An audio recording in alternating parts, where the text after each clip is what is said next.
ये बात बंधुओं बहुत पुरानी हो गई, क्योंकि जब आप रामचरितमानस में पढ़ेंगे गोस्वामी तुलसीदास जी का, तो उसमें एक चौपाई है, एक बार कुंभज सिपाही जब माता सती को लेकर के कुंभज ऋषि के आश्रम में बाबा कथा सुनाने के लिए जाते हैं, माता को संदेह हो जाता है अगस्त ऋषि पर, आकर के बाबा 87,000 वर्षों के बाद समाधि से उठते हैं। यानी कि ये श्राप वाली बात 87,000 वर्ष पूर्व की है ये घटना। जैसे ही बाबा की समाधि खुलती है, उसी समय आकाश मार्ग से देवता उसी कैलाश पर्वत के ऊपर से रथ लेकर के जा रहे हैं। अच्छा, कुछ लोगों को अगर पता चल जाए कि बगल वाले पड़ोसी को निमंत्रण कार्ड नहीं मिला, तो बार बार पूछेगा, क्यों महाराज, अरे पांडे जी के वहां से उनके लड़के का विवाह है, कार्ड आया कि नहीं आया है आपके वहां, जरूर पूछेगा। जानता है कि आपको नहीं मिला है, कोई पूछा ही नहीं है, लेकिन बार बार आपसे जरूर पूछेगा, अच्छा आपको नहीं मिला, लगता है शायद भूल गए होंगे, जानता है कि नहीं मुझे देंगे नहीं कार्ड, तो चिढ़ाता है। ऐसे ही सभी देवता इस समय बाबा को चिढ़ाने के दृष्टिकोण से ही, मार्ग तो चारों तरफ से था, कैलाश पर्वत के नीचे ही थोड़ी ना यज्ञ हो रहा था, लेकिन नहीं, सबके सब कैलाश पर्वत के ऊपर से जा रहे हैं। मैया ने पूछा कि बाबा ये सारे देवता कहाँ जा रहे हैं? तब उन्होंने कहा कि देवी, तुम्हारे पिता ने एक यज्ञ किया और ये सारे के सारे देवता उसी यज्ञ में भाग लेने के लिए जा रहे हैं। तब मैया ने यहाँ पर देखिए बात कहने का तरीका होना चाहिए। यहाँ पर सती मैया ने कितना सुंदर तरीके से बाबा से कहा है, प्रजापते सांप्रतम, हे स्वामी, आपके ससुर दक्ष प्रजापति के वहां चलना है। ये नहीं कहा कि हमारे पिता के वहां यज्ञ हो रहा है। प्रजापते स्वसुरस्य सांप्रतम निर्यापितो यज्ञ महोत्सवः किल वयं च तत्र विश्रामवामते यद्यर्पिता मे विबुधा व्रजन्ति।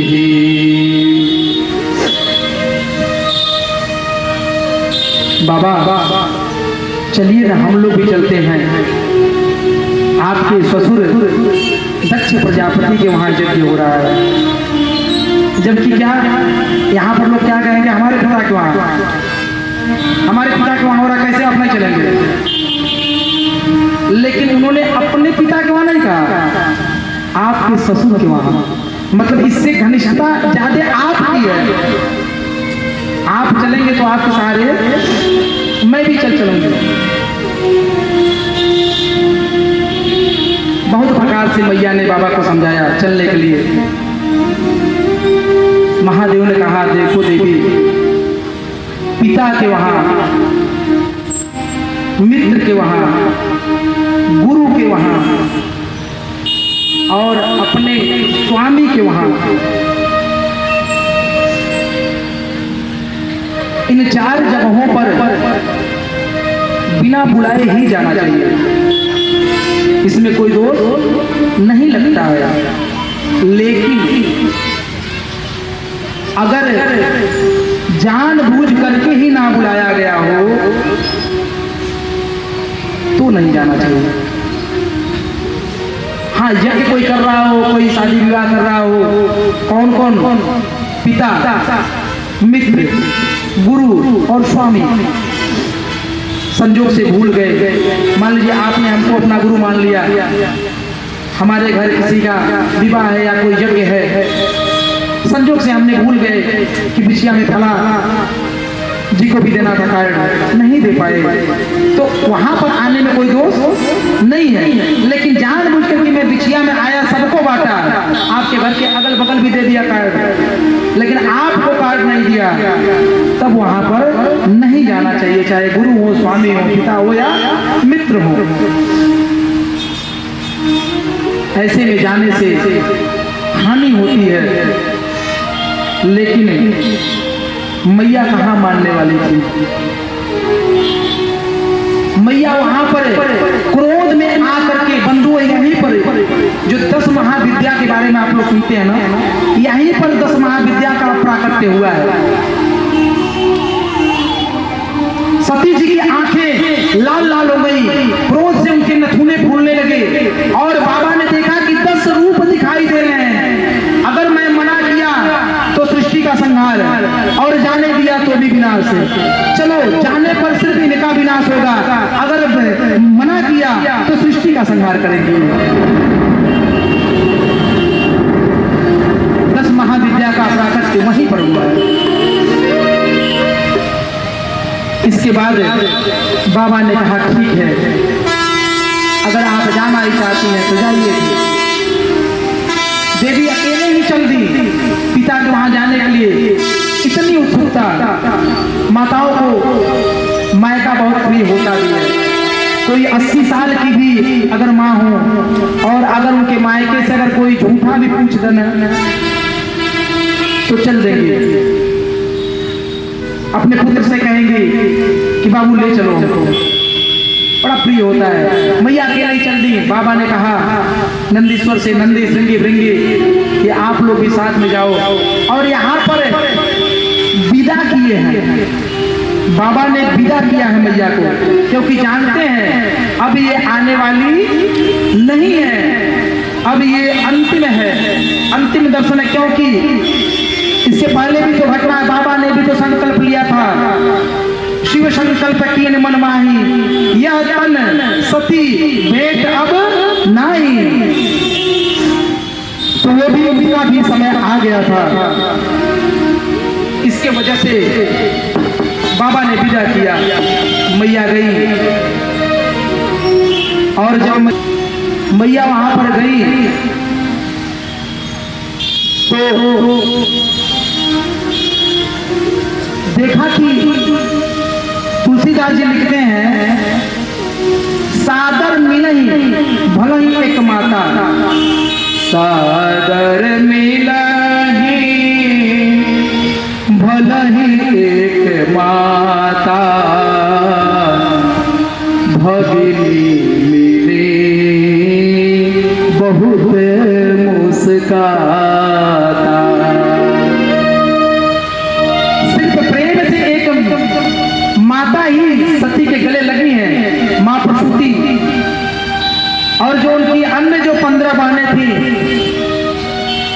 जोर से हंसते हुए, अरे सती आओ, तुम भी आ गई। अब यहाँ पर तुम भी आ गई का क्या मतलब है? मतलब तुम्हें तो नहीं आना था। बहुत लोगों के घर जाइए तो ऐसे ही लोग कहते हैं, अरे आइए महाराज, आइए आइए, आप भी आ गए। ये देखने में भी, स्वभाव में भी मिल जाता है, आइए महाराज आप भी आ गए। यानी कि आपको तो नहीं आना था, लेकिन आप कैसे आ गए? ऐसे ही उनकी बहनों ने बड़ा अपमान किया। पिता दक्ष प्रजापति की तरफ देखा तो वहां पर पिता ने मुंह फेर लिया, समझ गई कि यहाँ पर आकर के मैंने गलती कर दी है। क्योंकि बाबा समझा रहे थे मेरे स्वामी महादेव कि मत जाओ, वहां पर जाने पर कल्याण नहीं होने वाला है। लेकिन नहीं, मैं नहीं मानी, मैं मूर्ख थी। अंदर गई यज्ञशाला में जाकर के देखा कि उनका भाग्य नहीं रखा है महादेव का। तब क्रोध में आकर के यहाँ पर एक श्लोक और रामचरितमानस की कुछ चौपाइयां भी गाई गई आप लोगों के सामने। व्यास जी लिखते हैं, गोत्रम त्वदीयं भगवान वृषभध्वजो दाक्षायणीत्या यदा सुदुर्मना जपेत नर्मस्मितमासु तद्भयहम् व्यस्तु सुरक्ष्याय तत् कुणपं त्वदंगजम्। ये मेरा शरीर, मैं इसी कुल की, दक्ष प्रजापति के कुल की ही मैं हूँ। मेरे अंदर ब्लड जो है ये दक्ष प्रजापति का ही है। अगर मैं जीवित रहूंगी तो लोग मुझे दक्ष प्रजापति की पुत्री कहकर के बुलाएंगे, और मैं दक्ष प्रजापति के शुक्र से मेरा जन्म हुआ है, इसलिए आज मैं इस शरीर को त्याग दूंगी। शिव अपमान न जाय सही, हृदय न होय प्रबोध, सकल सबहि हठे हठ के तब बोली बचन सको।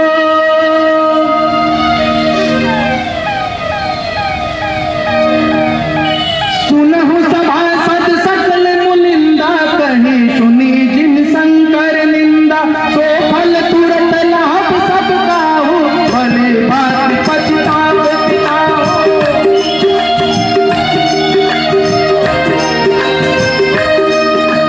संत शंभु श्रीपति अपवादा, सुनिए जहाँ तहाँ सिमर दादा, काटिय सासु जीव को बसाई, श्रवण मोदिनत चलिय पराई।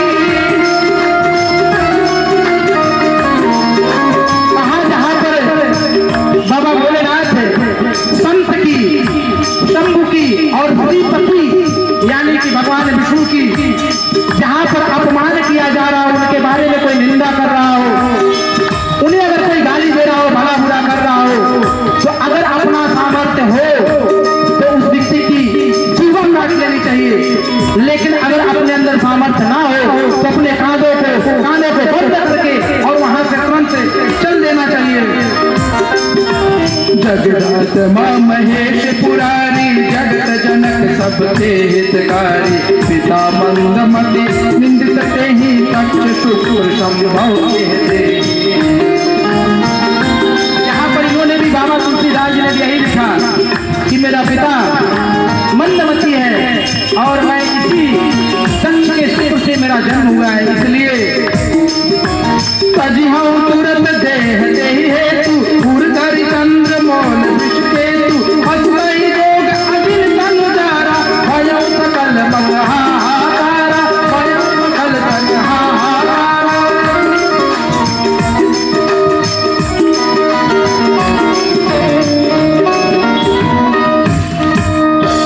और इसी को व्यास जी लिखते हैं, ततः स्वभर्तुश्चरणाम्बुजाशमं जगत गुरो चिन्तयति न चापरं, ददर्श देहो हत कल्मषः सती, सत्यः प्रज्वाल समाधि जागनिना। उसी समय सती जी ने ऐसा विचार करके अपने दाहिने पैर के अंगूठे से योगाग्नि के द्वारा अपने शरीर को भस्म कर दिया वहीं पर। और जैसे ही मैया का शरीर भस्म हुआ, बहुत लोग कहते हैं कि जब कुंड में कूद करके, ऐसा नहीं, ना तो भागवत में लिखा है ना तो रामचरितमानस में लिखा है, जबकि सभी वेदों का सार है श्रीमद् भागवत महापुराण। तो अगर इसमें कोई बात लिखी है तो इसका मतलब कि वो कहीं भी अन्यत्र मिलने वाली नहीं है। और बाबा तुलसीदास जी ने भी यही लिखा है कि कि मैंने वेदों से, पुराणों से, हर जगह से और रामायण से सबसे लेकर के इसे रामचरितमानस की रचना कर रहा हूँ। और दोनों जगहों पर यही प्रमाण मिलता है कि अपने दाहिने पैर के अंगूठे के योगाग्नि के द्वारा अपने शरीर को भस्म कर दिया मैया ने। जैसे ही नंदी श्रृंगी भृंगी देखे उन्होंने उधम मचाना चालू किया। भृगु ऋषि ने यज्ञ से एक देवता प्रकट कर दिया, उन्होंने मारकर भगा दिया।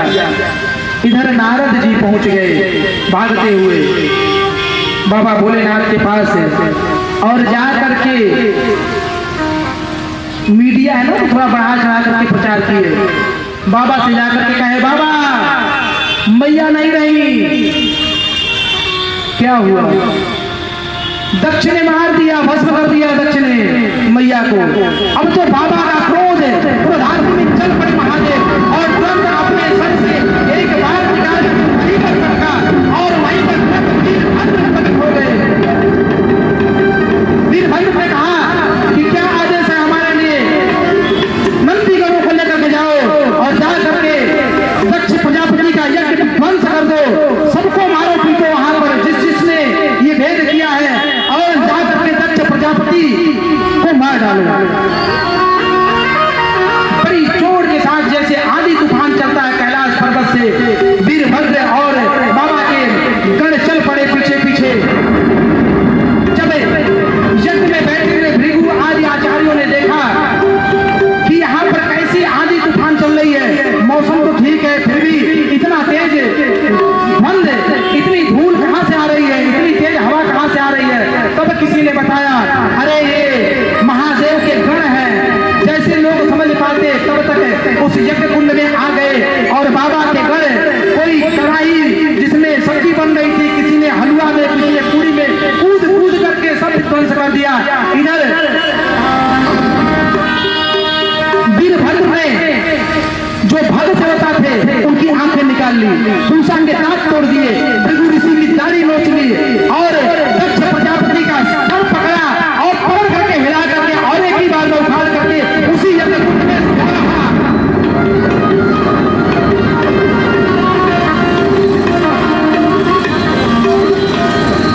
पूरी तरह से यज्ञ ध्वंस हो गया।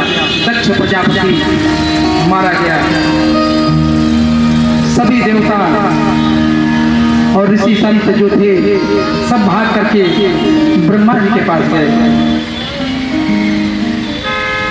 ब्रह्मा जी ने कहा, जब आप लोग भाग लेने गए थे तब विचार नहीं किया?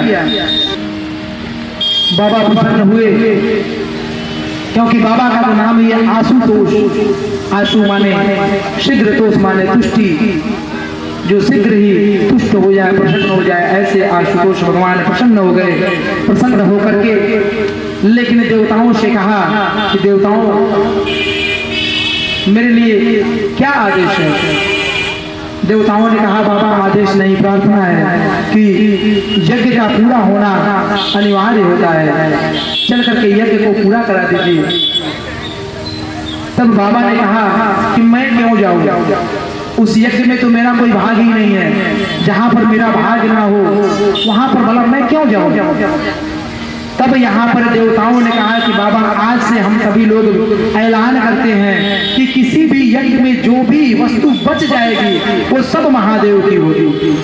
बाबा कहे, जोई राम सोई राम, सर्वस देखें जात को आधे नहीं बांट। बाबा ने संतोष कर लिया कि चलो ठीक है, अगर यज्ञ में से कुछ बच गया तो मेरा, नहीं बचा तो जय जय श्री राधे। इसके बाद चले सभी देवताओं को लेकर के बाबा। भृगु जी ने कहा कि बाबा मेरी दाढ़ी, बाबा ने कहा चलो 2-4 दाढ़ी लगा देते हैं, फ्रेंच कट में रहना आपको, उसी पे हाथ फेरना। पूषा ने कहा मेरे दांत नहीं बाबा, मैं भोजन कैसे? तुम सत्तू घोर घोर के पियो अभी पूरे जीवन फल पाओ। भृगु जी ने, भग देवता ने कहा मेरी आंखें नहीं है बाबा, मैं देखूंगा कैसे? उन्होंने कहा अब मन के आंखों से देखना और एक लाठी ले लो, इसके सहारे चलना। इसके बाद आए, पता चला कि जजमान ही मेन गायब है। वहां पर घर तो है लेकिन सर जो है जब कुंड में स्वाहा, तब एक बकरे का सर लिया, जैसा कि नंदी ने श्राप भी दिया था कि जाओ शीघ्र ही तुम्हारा सर बकरे का हो। अच्छा, बकरे का सर लगाने के लिए ही नंदी ने क्यों श्राप दिया था? बंधुओं, ये जो बकरा होता है ना, ये मैं का प्रतीक है। मैं यानी कि घमंड। जब भी मुंह खोलता है ना तो मैं, उसके मुंह से मैं ही निकलता है। यहां तक कि जब कसाई उसे काटने के लिए ले जाता है ना, तब भी वो कहता मैं। इसलिए नंदी ने श्राप दिया था कि शीघ्र ही तेरा सर बकरे का होगा। बाबा ने एक बकरे का सर लिया और अपने ससुर जी दक्ष प्रजापति के सर पर रख के जोड़ दिया। एक बार प्रेम से बोलिए शंकर भगवान की। सर लगाया और यज्ञ पूरा करवाया। यज्ञ पूरा करने के बाद वहां से सभी देवता अपने अपने स्थान पर गए। बाबा कैलाश पर्वत लौट आए।